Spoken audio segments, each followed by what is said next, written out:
Hello friends, welcome to MRK mechanical. देखिए, इस video हम ओएनजीसी के लिए इंपॉर्टेंट क्वेश्चन देखेंगे। ठीक है, तो जो भी इंपॉर्टेंट रहेगा ओएनजीसी के लिए, जो एमआरपीएल का आपका एग्जाम है बेंगलुरु रिफाइनरी का, उसके रिलेटेड क्वेश्चन देखेंगे। ठीक है, तो इसमें देखो, आपको मैं पहले ही बता दे रहा हूँ, 80 तो टेक्निकल आएगा, 80 टेक्निकल आएगा जो भी आपका ब्रांच है। उसके बाद 40 आएगा, वो आएगा नॉन टेक, जिसमें आएगा जीके और करंट अफेयर्स। ठीक है, टोटल 120 क्वेश्चन होंगे। ठीक है, टोटल 120 होंगे, आपको क्लियर बता दे रहा हूँ। तो चलिए वीडियो को शुरू करते हैं, पहला क्वेश्चन देखते हैं। और वीडियो को लाइक जरूर कर देना भाई पहले से ही। ठीक है, आपके कहने भी वीडियो बना रहा हूँ मैं। ठीक है, आपको चलिए शुरू करते हैं। आप देखिए भाई, पहला क्वेश्चन देखो, सब सिलेक्टेड क्वेश्चन है। ठीक है, जो रिफाइनरी पे बेस्ड होते हैं क्वेश्चन, वही बना के तैयार किए हैं। Which of the following gate valve, तो गेट वाल्व में से बताना है कौन सा है भाई, बताइए कौन सा आंसर हो सकता है। ए होगा या बी होगा या सी होगा या डी होगा, बताइए। तो देखो, इसका आंसर होगा डी। ठीक है, ये जो दिख रहा है ना, ये वाला, ठीक है, ये गेट वाल्व है। ठीक है, तो ये वाल्व है ना, वो आपको आने चाहिए भाई। वाल्व कौन कौन से किस टाइप के होते हैं, ठीक है, ये भी आने। तो देखो, पहला जो वाल्व है ना, वो NRV है। ठीक है, NRV नॉन रिटर्न वाल्व होता है। ठीक है, दूसरा है ये ग्लोब वाल्व है, GLOB। ठीक है, ग्लोब वाल्व है। और तीसरा है वो निडल वाल्व है, NIDDLE, निडल वाल्व। ठीक है, चौथा है गेट वाल्व। गेट वाल्व तो सबसे ज़्यादा यूज़ होते हैं आपके, निडल वाल्व भी यूज़ होते हैं, गेट वाल्व भी यूज़ होते हैं, सबसे ज़्यादा गेट वाल्व यूज़ होते हैं। अब वही वाल्व होते क्या है, वाल्व की सबसे पहले मैं डेफिनेशन बता दूं। वाल्व होते हैं फ्लो को कंट्रोल करने के लिए। ठीक है, CONTROL, कंट्रोल ऑफ फ्लो। ठीक है, FLOW। ठीक है, कोई भी फ्लूइड है, उसको उस फ्लो को कंट्रोल करने के लिए होता है। ठीक है, कोई फ्लूइड है, उसको फ्लो को कंट्रोल करने के लिए होता है। चलिए नेक्स्ट देखते हैं। आई थिंक ये क्वेश्चन आपको क्लियर हो गया होगा। ठीक है, आप चलिए नेक्स्ट क्वेश्चन देखते हैं। देखिए नेक्स्ट क्वेश्चन, देखिए भाई, नेक्स्ट क्वेश्चन क्या कह रहा है। During dehumidification process remains constant. तो डीह्यूमिडिफिकेशन जो प्रोसेस होता है, ये देखो रेफ्रिजरेशन से रिलेटेड है। ठीक है, रेफ्रिजरेशन बहुत ज़्यादा पूछा जाता है रिफाइनरी के अंदर, बहुत ज़्यादा ज़रूरी है। और मैं आपको पहले से बता दे रहा हूँ, रेफ्रिजरेशन है और आपका देखो कंप्रेशर है। ठीक है, कंप्रेसर तैयार कर लेना, आईसी इंजन तैयार कर लेना, आईसी इंजन। ठीक है, वो तैयार कर लेना आप।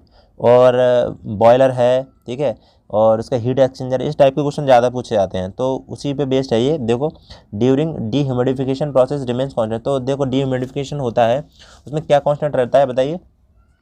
उसमें कांस्टेंट रहेगा वो आपके ड्राई बल्ब टेम्परेचर। ठीक है, ड्राई बल्ब टेम्परेचर रहेगा। तो इसको देख लेते हैं भाई, क्या क्या मतलब साइकोमेट्रिक चार्ट होता है, वो क्या होता है देख लेते हैं। तो रेफ्रिजरेशन में सबसे ज़्यादा इंपॉर्टेंट जो आपके लिए बेसिक रहेगा। ठीक है, आपका बेसिक एग्जाम है, जो कि ज़्यादा हाई लेवल का एग्जाम नहीं है। ठीक है, तो साइकोमेट्रिक चार्ट आपको तैयार कर लेना पूरा। तो साइकोमेट्रिक चार्ट भाई आपको दिख रहा होगा, इस तरीके से साइकोमेट्रिक चार्ट होता है। ठीक है, तो इसमें सारी इंपॉर्टेंट क्या कह रहे हैं, सारे पॉइंट इंपॉर्टेंट कर लेने हैं आपको। ठीक है, ये वाला पॉइंट है ना, वो क्या है, स्पेसिफिक ह्यूमिडिटी। ठीक है, उसके बाद फिर क्या है, उसके बाद दे रहा है वाटर वेपर प्रेशर। ठीक है, ये दे रहा है। उसके बाद ये वाली जो लाइन है ना, ये दे रहा है नीचे ड्राई बल्ब टेम्परेचर। ठीक है, ये दे रहा है ड्राई बल्ब टेम्परेचर। उसके बाद ये वाली लाइन दे रहा है। ठीक है, ये वाली, या इसको हम रिलेटिव ह्यूमिडिटी भी बोलते हैं। ठीक है, ये देखो रिलेटिव ह्यूमिडिटी लिखा है। उसके बाद देखो बहुत सारे पॉइंट है। देखो, ये वाला ड्यू पॉइंट टेम्परेचर है। ठीक है, ये ड्यू पॉइंट टेम्परेचर है। उसके बाद ये पॉइंट जो दिख रहा है ना, वो आपका वेट बल्ब टेम्परेचर है। ठीक है, जो सैचुरेशन लाइन है ये वाली। ठीक है, इस तरीके से होता है। तो देख लेते हैं और आगे। तो देखो, बेसिक जो आपको दे रखा होगा, इस तरीके से दे रखा होगा। ठीक है, मैं आपको कहूँगा ये बेसिक है, आपको, आप कुछ नहीं जानते इस समय। ठीक है, तो आपसे ये बोलेगा, आप ये कहोगे भाई कि ड्राई बल्ब टेम्परेचर होती है, उसकी लाइन क्या होती है, तो सब यहाँ से सीख लेंगे अपन। ठीक है, ये O पॉइंट है, इससे इधर लाइन जारी होगी, ये भी होगी, ये भी एक अलग लाइन है, ये भी एक अलग लाइन है, ये भी एक अलग लाइन है डिफरेंट, ये भी डिफरेंट लाइन है, ये भी डिफरेंट लाइन है, ये भी डिफरेंट है, ये भी डिफरेंट, ये भी डिफरेंट है। ठीक है, ये भी डिफरेंट है। तो इस तरीके की लाइनों के मतलब जान लो भाई, ये क्वेश्चन आते हैं। तो देख लेते हैं आगे क्या क्या लाइन के मतलब हो सकते हैं। तो भाई यहाँ देखो, यहाँ मैं आपको क्लियर कर दे रहा हूँ। यहाँ पे OA प्रोसेस डायग्राम में OA लाइन, जो अभी डायग्राम आपने देखा था, उसमें OA में सेंसिबल हीटिंग है। ठीक है, सेंसिबल हीटिंग मैं आपको क्लियर बता दे रहा हूँ अभी ऊपर करके। ठीक है, देखो OA लाइन देखो, यहाँ पे O है, O और A, ये क्या है, सेंसिबल हीटिंग। ठीक है, सेंसिबल हीटिंग। OB है सेंसिबल कूलिंग। तो देखो इसी फिगर में देखते हैं OB। ठीक है, O तो ये हो गया, OB मतलब ये इधर जाएगी, ये सेंसिबल हीटिंग है, इधर की साइड में, राइट साइड में सेंसिबल हीटिंग हो जाएगी और लेफ्ट साइड में सेंसिबल कूलिंग हो जाएगी। ठीक है, आगे देखते हैं। OC ह्यूमिडिफिकेशन, OC है ना, O से C ऊपर जा रहे हैं तो ह्यूमिडिफिकेशन होगा। ठीक है, और उसके बाद OD जाएंगे, मतलब डी ह्यूमिडिफिकेशन होगा। ह्यूमिडिफिकेशन का मतलब होता है आपका ह्यूमिडिटी बन रही है। ठीक है, ह्यूमिडिटी होती है जैसे नमी कहना। ठीक है, जैसे एयर में नमी होती है वही, और नीचे जा रही है तो डी ह्यूमिडिफिकेशन लाइन होगी, OD। ठीक है, और आगे देखते हैं। OD के बाद OE heating and humidification, OE है OE, OE क्या है O और E, हीटिंग एंड ह्यूमिडिफिकेशन, क्योंकि ह्यूमिडिफिकेशन की लाइन तो ये थी ना, तो यहाँ पे बीच में और ये वाली हीटिंग की थी, ठीक है, तो बीच में क्या होगी, ये दोनों का कंपेयरिंग तो करेंगे, दोनों की तो होगा, तो हीटिंग और ह्यूमिडिफिकेशन ये होगा OE। उसके बाद देखेंगे भाई OF देख लो, कूलिंग एंड ह्यूमिडिफिकेशन, तो सही तो है, OF क्या हो जाएगा, ह्यूमिडिफिकेशन लाइन ये थी, कूलिंग ये लाइन थी, तो ये क्या हो जाएगी, कूलिंग एंड ह्यूमिडिफिकेशन, ठीक है, OF। क्लियर। आगे देखते हैं भाई, आगे OG कह रहा है, OG हो गया, ठीक है, OF हो गया, कूलिंग एंड ह्यूमिडिफिकेशन। OH देख लो, हीटिंग एंड ह्यूमिडिफिकेशन, OH हो जाएगा हीटिंग एंड ह्यूमिडिफिकेशन। तो यहाँ पे और बाकी लाइन मैं बता चुका हूँ, ठीक है, ये बाकी लाइन बता चुका हूँ, ये वाली लाइन सबसे ज़्यादा पूछी जाती है, तो ये भी ज़रूरी है, ठीक है, बाकी और लाइन अभी मैं बताऊँगा आगे, ठीक है। तो क्वेश्चन देख लेते हैं अब क्या है। तो इस वाले क्वेश्चन में देखो, जाना नहीं है, वीडियो को पूरा समझना, ठीक है, ये बहुत ज़्यादा ज़रूरी है, मैं इंपॉर्टेंट जानकारी आपको बता रहा हूँ, ये नहीं है कि ऐसे ही बेवकूफ़ बना रहा हूँ आपको, समझने की कोशिश करो, ये ऐसे ही क्वेश्चन आते हैं। तो ड्यूरिंग ह्यूमिडिफिकेशन, अब देखो यहाँ पे मैं साइक्रोमेट्रिक चार्ट बना रहा हूँ, ठीक है, ऐसे साइक्रोमेट्रिक चार्ट अभी बनाया था ना आपने, ठीक है। तो ड्यूरिंग ह्यूमिडिफिकेशन, मान लो एक पॉइंट ये है, यहाँ से 2 पॉइंट है, ठीक है, यहाँ तक जा रहा है, तो ये WBT है, ठीक है, WBT मतलब वेट बल्ब टेम्परेचर, और ये कौन सी लाइन, ये कौन सी होती है, स्पेसिफिक ह्यूमिडिटी होती है। तो यहाँ पे ड्यूरिंग मतलब ह्यूमिडिफिकेशन में क्या था, ड्राई बल्ब टेम्परेचर कांस्टेंट था, ठीक है, रिमेंस कांस्टेंट था। तो यहाँ पे क्या क्या कांस्टेंट रह सकता है, मैं आपको क्लियर बता दे रहा हूँ। देखो DBT कांस्टेंट एक लाइन तो ये होगी, और स्पेसिफिक जो ह्यूमिडिटी है वो डिक्रीज होगी, मैं एरो बना दे रहा हूँ नीचे को, ठीक है, नीचे को एरो बना दे रहा हूँ डिक्रीज, ठीक है। और DPT मतलब ड्राई पॉइंट टेम्परेचर, ये डिक्रीज होगा भाई, ठीक है। उसके बाद क्या होगा, रिलेटिव ह्यूमिडिटी होगी, वो क्या होगी, वो भी डिक्रीज होगी। और यहाँ पे जो एंथैल्पी है, ठीक है, H है ना, एंथैल्पी H/U प्लस PV होता है ना, तो एंथैल्पी होगी वो भी डिक्रीज होगी। तो याद रखना कि सिर्फ ह्यूमिडिफिकेशन प्रोसेस में सिर्फ DBT होता है, ड्राई बल्ब टेम्परेचर, तो वो कांस्टेंट रहता है, ठीक है। तो क्लियर हो गई ये चीज़ें। चलिए नेक्स्ट क्वेश्चन देखते हैं। देखो जिन्होंने पहली बार पढ़ा होगा उनको पता ही नहीं होगा ये क्या है, मैं क्या बता रहा हूँ आपको, ठीक है, लेकिन जिन्होंने पढ़ा है उनको पता होगा। तो जिन लोगों ने नहीं पढ़ा है तो प्लीज़ उसके लिए मैं माफ़ी चाहता हूँ, मैं उनको क्लियर तरीके से बाद में बता दूँगा। आप मुझे बता देना कि सर आप रेफ्रिजरेशन के कुछ पॉइंट इंपॉर्टेंट बता दो, मैं बता दूँगा आपको। तो देखो यहाँ पे क्वेश्चन नंबर 3 देखिए, the difference between wet bulb temperature and dry bulb temperature. तो ये सबसे ज़्यादा इंपॉर्टेंट है, ठीक है, ये इस टाइप के क्वेश्चन पूछे जाते हैं भाई। तो difference between wet bulb temperature, तो देखो यहाँ पे जो WBT होता है, ठीक है, क्या होगा भाई इसका होगा आंसर वेट बल्ब डिप्रेशन, ठीक है, वेट बल्ब डिप्रेशन होगा। तो यहाँ पे देखो एक ओके, देखो यहाँ पे जो है ना वो ड्राई बल्ब टेम्परेचर और वेट बल्ब टेम्परेचर का डिफरेंस होता है। देखो ड्राई बल्ब DBT, ठीक है, क्या होता है DBT माइनस WBT, ठीक है, WBT ये इक्वल टू क्या होगा, ये वेट बल्ब डिप्रेशन होगा, WBD कर लो, वेट बल्ब डिप्रेशन होता है, ठीक है। तो यहाँ पे ये चीज़ क्लियर हो गई। आगे यहाँ पे सबसे ज़्यादा इंपॉर्टेंट है कि इनकी फुल फॉर्म भी पूछ सकता है। देखो ये क्या है, फुल फॉर्म में DBT है, DBT, ठीक है, उसके बाद तुम्हारा WBT, इसकी फुल फॉर्म भी आती है भाई, इजी एग्जाम में फुल फॉर्म भी पूछ लिया जाता है, और DPT। तो यहाँ पे देखो, यहाँ पे DBT की फुल फॉर्म क्या होती है, ड्राई बल्ब टेम्परेचर, ठीक है, ड्राई बल्ब टेम्परेचर, WBT होता है वेट बल्ब टेम्परेचर, और DPT तो है ड्यू पॉइंट टेम्परेचर, ठीक है। इस तरीके से क्वेश्चन आते हैं ये। चलिए नेक्स्ट क्वेश्चन देखेंगे अब। देखो भाई क्वेश्चन नंबर 4 देखो, ठीक है, on a psychometric chart the relative humidity line are represented by. तो रिलेटिव ह्यूमिडिटी जो लाइन होती है वो किस तरीके से रिप्रेजेंट करते हैं ऑन साइकोमेट्रिक चार्ट। तो इस तरीके के क्वेश्चन आते हैं भाई। तो ये हो जाएगा आपका कर्व लाइन, ठीक है, कर्व लाइन। तो मैंने आपकी जस्ट बताया था, देखो क्या बताया था, ऐसे करके चार्ट बनाया था ना अभी आपने, तो आपको इंपॉर्टेंट लाइन बता रहा हूँ। कोई भी लाइन ऐसे करके जा रही है आपकी, ठीक है, इस तरीके से जा रही है, तो ये क्या लाइन होगी पता है, कर्व लाइन। ये होगी आपकी क्या, ये आपकी रिलेटिव ह्यूमिडिटी की लाइन होगी, ठीक है। और कोई भी लाइन इस तरीके से जा रही है, इस तरीके से, ये वाली क्रॉस कट लाइन, तो ये क्रॉस कट लाइन है ना ये वाली, ये क्या होगी पता है, ये आपकी होगी WBT, wet bulb temperature line, ठीक है। तो ये याद रखना है, बहुत ज़्यादा ज़रूरी है। चलिए नेक्स्ट क्वेश्चन देखेंगे। तो क्वेश्चन नंबर 5 देखिए भाई, क्वेश्चन नंबर 5 देखिए, in a cooling tower approach is the temperature difference between the. तो कूलिंग टावर में जो अप्रोच है, approach is the temperature different, temperature different होता है किस किस के बीच में होता है, तो बताइए।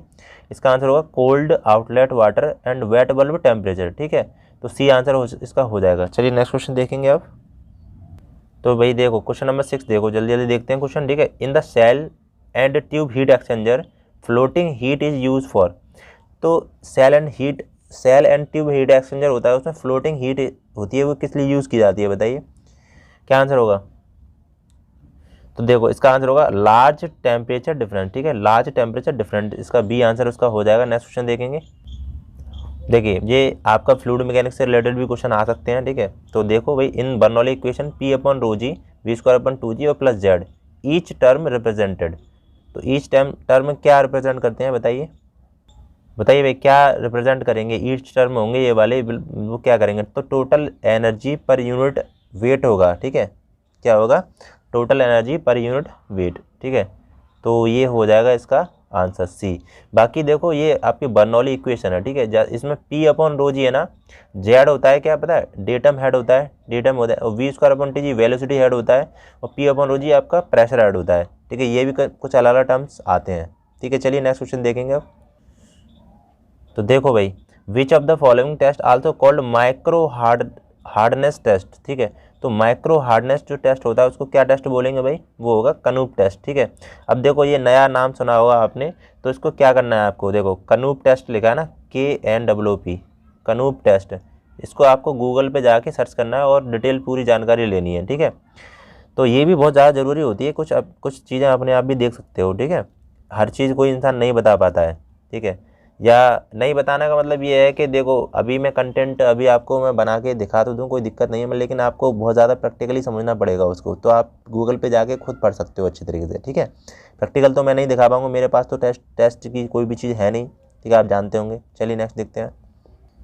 तो देखो भाई यहाँ पे क्वेश्चन देखो, क्वेश्चन नंबर 9 देखो, the thickness of the oil film surface of slip gauge of the order of, मतलब स्लिप गेज की सतह पर उपस्थित तेल की परत की मोटाई करीबन कितनी होती है। तो स्लिप गेज जो होते हैं ना, ठीक है, स्लिप गेज जो होते हैं, ठीक है, इस तरीके के स्लिप गेज होते हैं एक तरीके के। तो सब माइक्रोमीटर की एक्यूरेसी चेक करने के लिए यूज़ किया जाता है, ठीक है। जितने भी गेज हैं उनकी जो एक्यूरेसी है उनको स्लिप गेज से चेक करते हैं। तो यहाँ पे उनके ऊपर ऑयल लगा होता है, ऑयल की चिकनी सी सतह होती है, तो वो कितनी माइक्रोन में होती है, ठीक है। तो वो होती है आपकी 0.005 माइक्रोन में, ठीक है। चलिए नेक्स्ट क्वेश्चन देखेंगे। देखो भाई यहाँ पे देखो, pyrometer use for measuring the temperature. तो पायरोमीटर होता है वो किस टेम्परेचर के लिए मेजरमेंट करने के लिए यूज़ किया जाता है, भट्टी का या मानव शरीर का या इन्वायरमेंटल या आइस, बताइए इसका आंसर कमेंट बॉक्स में बता दो भाई। जो जानता है वो कमेंट बॉक्स में बता दो जल्दी से, मैं आपको दे रहा हूँ 30 सेकंड, ठीक है। जल्दी जल्दी बताओ भाई, लिखो, अरे इतना तो कर सकते हो, कमेंट बॉक्स में आंसर बता दो इसका पायरोमीटर का। देखो पायरोमीटर का जो यूज़ करते हैं वो भट्टी का टेम्परेचर, देखो भट्टी का मतलब हाई टेम्परेचर मेजरमेंट के लिए, हाई टेम्परेचर, ठीक है। हाई टेम्परेचर मेजरमेंट के लिए सन का टेम्परेचर हो, ठीक है, सन मतलब सूर्य होता है, तो सूर्य का टेम्परेचर मेजरमेंट करने के लिए यूज़ किया जाता है पायरोमीटर का। चलिए नेक्स्ट क्वेश्चन देखते हैं। क्वेश्चन नंबर 11 देखो भाई, the difference between the maximum limit and size and minimum limit of the size. तो डिफरेंस बताना है मैक्सिमम लिमिट और मिनिमम लिमिट। तो इसको भाई सब जानते हो आप, क्या बोलते हैं, टॉलरेंस बोलते हैं, क्या बोलते हैं, टॉलरेंस, ठीक है। तो यहाँ पे समझ सकते हो कि आपको मान लो एक पाइप दे रखा है, ठीक है, पाइप दे रखा है, तो पाइप की जो ऊपर वाली सतह से मापेंगे आप, ठीक है, पाइप की ऊपर वाली सतह से मापोगे, और वो वाला डिफरेंस और पाइप की नीचे वाली सतह का मापोगे, ठीक है। तो ये दोनों डिफरेंस होते हैं, उसको टॉलरेंस बोलते हैं, ठीक है। चलिए नेक्स्ट क्वेश्चन देखते हैं। क्वेश्चन नंबर 12 देखो, इंपॉर्टेंट है, tachometer I use for measuring. तो टैकोमीटर होता है वो किस लिए मेजरमेंट करने के लिए होता है, वो एंगुलर मेजरमेंट करने के लिए होता है, ठीक है। डी आंसर हो जाएगा। चलिए नेक्स्ट क्वेश्चन देखते हैं भाई। देखो लाइक कर देना भाई, ठीक है, लाइक कर देना भाई। देखो लाइक इसलिए करवाते हैं कि देखो वीडियो आपको पसंद आ रहा है नहीं आ रहा है, बाकी थोड़ी सी मेहनत मैंने करी है आपके लिए, तो कुछ ना कुछ तो मिल ही रहा होगा इस वीडियो से, ऐसी बात तो नहीं कुछ मिल नहीं रहा होगा, कुछ तो मिल ही रहा होगा, ठीक है। तो लाइक कर देना भाई और चैनल को सब्सक्राइब कर लेना, जो भी मैकेनिकल के स्टूडेंट हैं तैयारी कर रहे हैं। यहाँ देखो भाई, यहाँ देखो, the accuracy of micrometer calipers dial indicator can be check by. तो माइक्रोमीटर कैलिपर्स डायल इंडिकेटर पर शुद्ध किससे की जाती है, बताइए इसका आंसर कौन बताएगा। बताओ भाई। तो यहाँ पे जो आंसर होने वाला है वो क्या होगा बताइए, आंसर क्या हो सकता है इसका। माइक्रोमीटर, कैलिपर, डायल, डायल जो इंडिकेटर होते हैं इनकी जो किससे चेक किया जाता है, क्या होगा।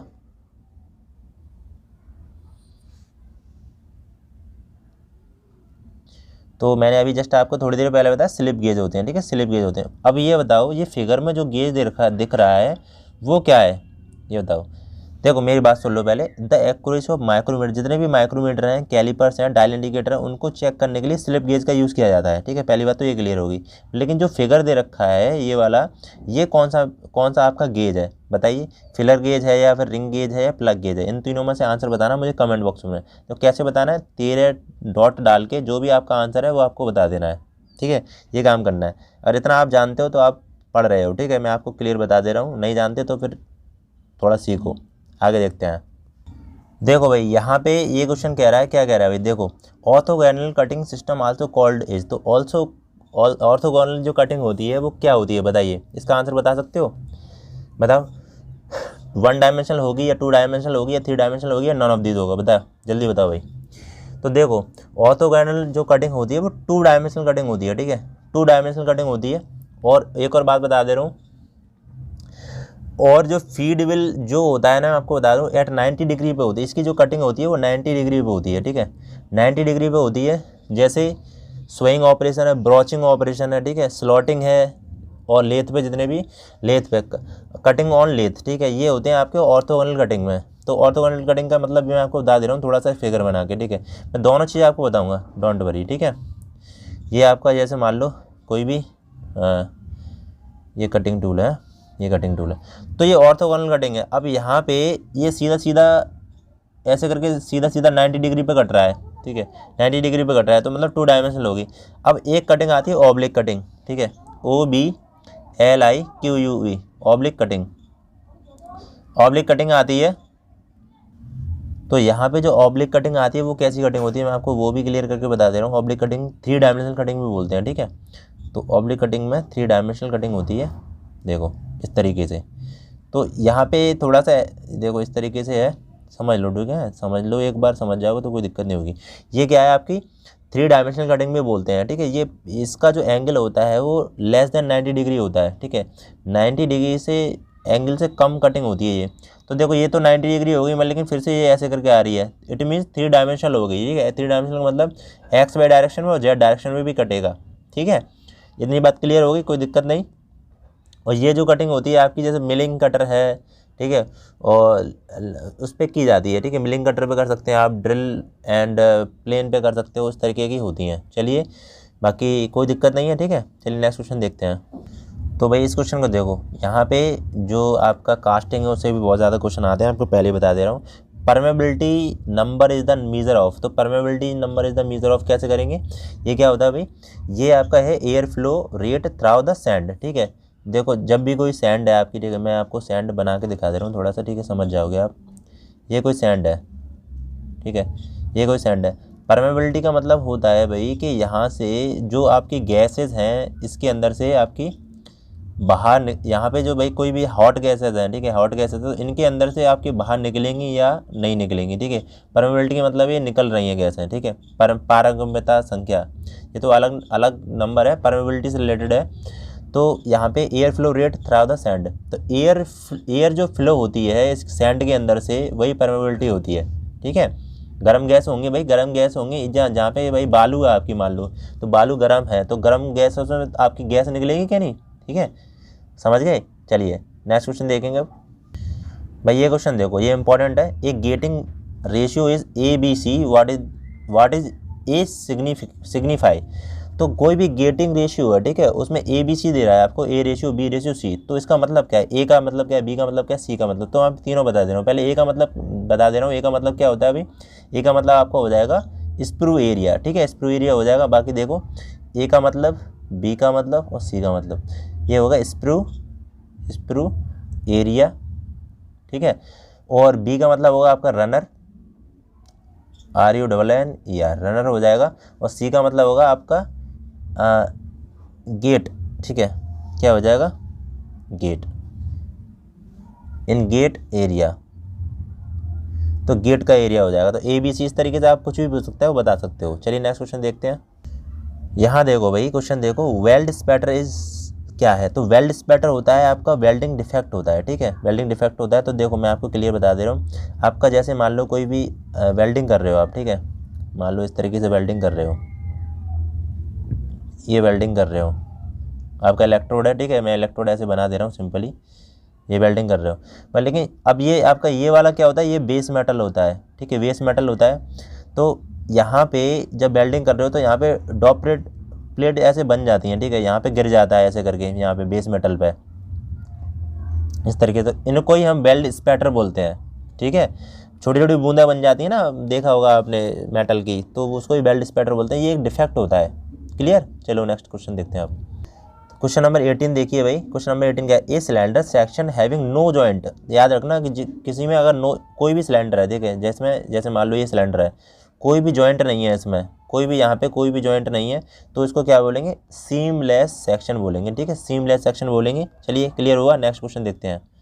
देखो यहाँ देखो भाई, in a piping industry what is the PVC stand for? तो PVC होती है, उसका फुल फॉर्म क्या होता है भाई, बताइए। PVC का फुल फॉर्म क्या होगा भाई? PVC का मतलब होता है पॉलीवाइनल क्लोराइड, ठीक है, तो ये आंसर हो जाएगा आपका पॉलीवाइनल क्लोराइड। चलिए नेक्स्ट क्वेश्चन देखते हैं। क्वेश्चन नंबर 20 देखो, ठीक है, what is the product of polymerization of phenol and formaldehyde? तो यहाँ पे पॉलीमराइजेशन फिनोल एंड फॉर्मेल्डिहाइड में बहुलक प्रक्रिया जो होती है वो कैसे होती है बताइए। तो वो होगा भाई बेकिलाइट, ठीक है, बेकिलाइट इसका आंसर हो जाएगा। नेक्स्ट क्वेश्चन देखते हैं। देखो भाई क्वेश्चन नंबर देखो, इंपॉर्टेंट क्वेश्चन है, is the hardest non material? तो सबसे हार्डेस्ट सीमेंटेड कार्बाइड है, सिरेमिक है, या डायमंड है, अलॉय स्टील? बताइए सबसे हार्डेस्ट जो मटेरियल है इसमें से कौन सा होगा? तो सबसे हार्डेस्ट मटेरियल आप सब जानते हो डायमंड होगा, ठीक है, डायमंड मतलब हीरा, हीरा बोलते हैं। चलिए नेक्स्ट क्वेश्चन देखते हैं। और एक और चीज़ और क्वेश्चन बनती है यहाँ पे, जो थर्मल कंडक्टिविटी होती है सबसे ज़्यादा किसकी होती है? तो डायमंड की सबसे ज़्यादा है, डायमंड, ठीक है, डायमंड होता है, फिर सिल्वर होता है, फिर कॉपर होता है, ठीक है, ये चीज़ याद कर लो, डायमंड सिल्वर कॉपर, फिर एल्यूमिनियम आता है। तो डायमंड सिल्वर कॉपर एल्यूमिनियम इस तरीके की सीरीज बनती है। तो चलिए नेक्स्ट क्वेश्चन देखते हैं अब। क्वेश्चन नंबर 22 देखो भाई, out of the following which is amorphous material? तो एमॉर्फस मटेरियल आप सब जानते हो भाई क्या होते हैं, वो होते हैं ग्लास, ठीक है, एमॉर्फस मटेरियल में आते हैं, याद रखना इंपॉर्टेंट है भाई ये क्वेश्चन, ठीक है, एमॉर्फस मटेरियल। तो ये भी मटेरियल आपको याद कर लेने हैं, ठीक है। चलिए नेक्स्ट क्वेश्चन देखते हैं। देखो भाई यहाँ पे देखो, anodizing is the mostly commonly applied surface treatment of the alloy of. तो एनोडाइजिंग जो प्रोसेस होती है वो सबसे ज़्यादा जो किस मटेरियल पे की जाती है, वो एल्यूमिनियम पे की जाती है, ठीक है। एल्यूमिनियम की कोई भी पट्टी है, जैसे मान लो एल्यूमिनियम का ब्लॉक है, तो इस पर एनोडाइजिंग करते हैं। तो यहाँ पे इसको कोरोजन से बचाने के लिए करते हैं। कोरोजन मतलब आपका संरक्षण बोलते हैं हिंदी में, ठीक है, संरक्षण बोलते हैं। तो कोरोजन से बचाने के लिए इसको करते हैं। चलिए नेक्स्ट क्वेश्चन देखते हैं। यहाँ क्वेश्चन देखो भाई, to connect piston to connecting rod area are use, ठीक है, पिस्टन को कनेक्टिंग रॉड से जोड़ने वाले में क्या कहते हैं इसको, बताइए क्या होगा? पिस्टन को कनेक्टिंग रॉड से क्या जोड़ता है? तो पिस्टन को कनेक्टिंग रॉड, ठीक है, गजियन पिन होगा, ठीक है, गजियन पिन होगा इसमें आंसर। चलिए नेक्स्ट क्वेश्चन देखेंगे।